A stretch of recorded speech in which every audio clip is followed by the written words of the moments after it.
బ్రతకడానికి కావలసిన హక్కులు ఏవైతే ఉన్నాయో ఈ రాజ్యాంగం మనకు అందించిన హక్కుల్ని కొట్లాడి తెచ్చుకునేటి వాటి డిమాండ్స్ అంటారు. డిసెంబర్ 6 నుంచి ఈ రోజు వరకు మీరు చేస్తున్న మీ న్యాయమైన ఎస్ఎస్ఏ ఉద్యోగుల న్యాయమైన డిమాండ్ను భారత కమ్యూనిస్టు పార్టీ సిపిఐ మీకు సంపూర్ణ మద్దతు తెలియజేస్తుంది. బహుశా మీరు సెప్టెంబర్లో అక్టోబర్లో ఐబీలో మీరు కార్యక్రమం చేసినారు.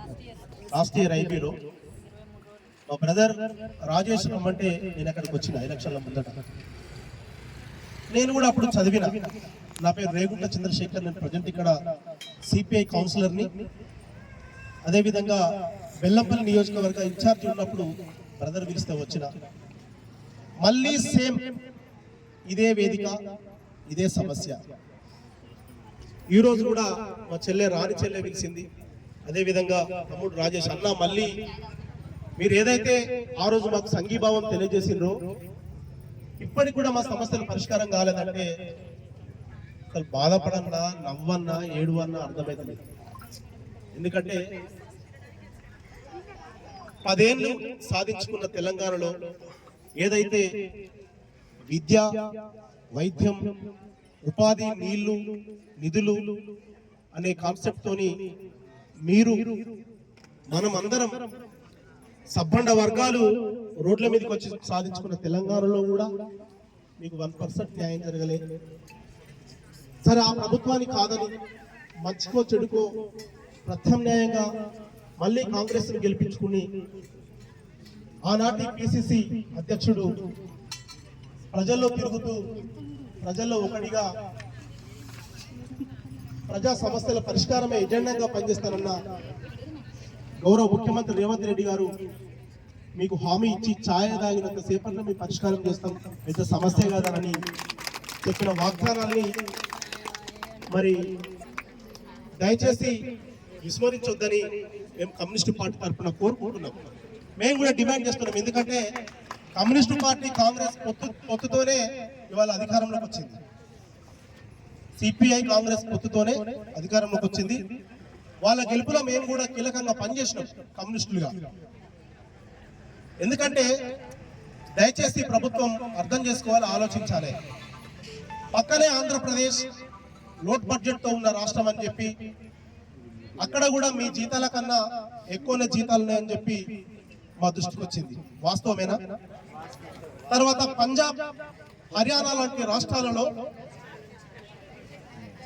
మీకు రెగ్యులరేషన్ చేసిందని కూడా దానికి సంబంధించిన ఆధారాలు ఉన్నాయని చెప్పి మాకు ఇన్ఫర్మేషన్ ఇచ్చింది. మరి ఏమైంది తెలంగాణకి ఏమైంది?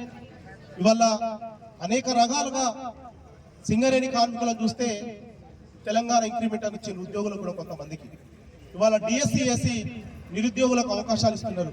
అంటే ఈ విద్యా వ్యవస్థలో ఒక సమూలమైన సమగ్రమైన మార్పులు తీసుకొచ్చే దిశగా ఆలోచిస్తున్న ఈ ప్రభుత్వం మొన్న కానిస్టేబుల్ సంబంధించి కానీ, పోలీస్ డిపార్ట్మెంట్ కి సంబంధించి కానీ, ఒక్కొక్క వ్యవస్థకు సంబంధించి ఎలక్ట్రికల్ డిపార్ట్మెంట్ కి సంబంధించి కానీ ఒక్కొక్క డిపార్ట్మెంట్ లో ఇవాళ వారి న్యాయమైన డిమాండ్లను ఆర్టీసీకి సంబంధించి కానీ వాళ్ళకు ఇబ్బంది లేకుండా చూస్తున్న గౌరవ ముఖ్యమంత్రి గారు, మీరు అనిత్యం ప్రజల్లో ప్రజా పాలన పేరుతోని మీరు తిరుగుతున్నారు కదా.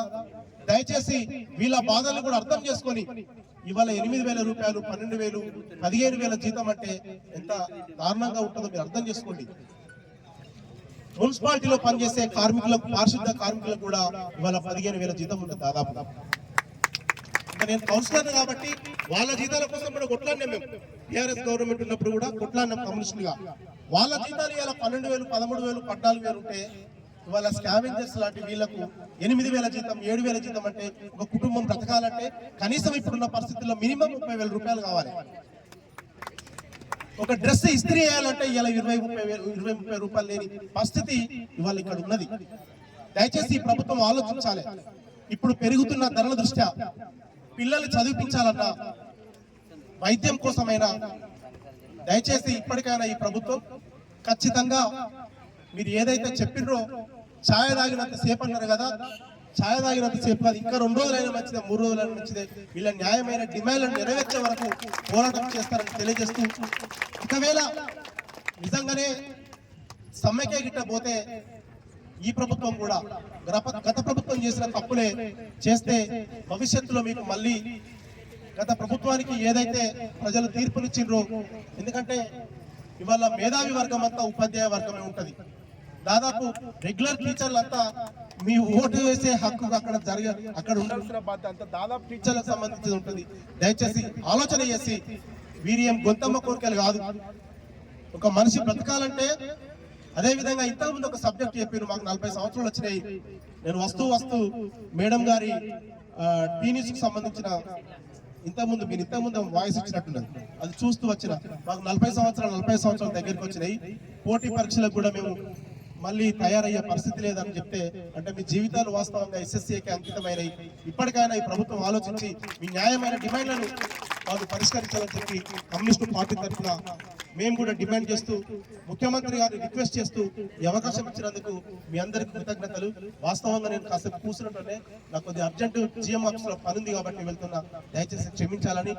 నన్ను ఆహ్వానించిన రాణి చెల్లె, నాకు తెలిసి కోటపల్లి మండలం ఎక్కడరా హేమంతపల్లి మండలం నీలువాయి తమ్ముడు రాజేష్, అదేవిధంగా నిన్న కాంపల్లి మల్లేష్ వచ్చిండా, కాంపల్లి మల్లేష్ రానట్టు బెల్లంపల్లికి సంబంధించి యాక్చువల్ నిన్ననే వద్దాం అనుకున్నా, లేటర్ ఎందుకు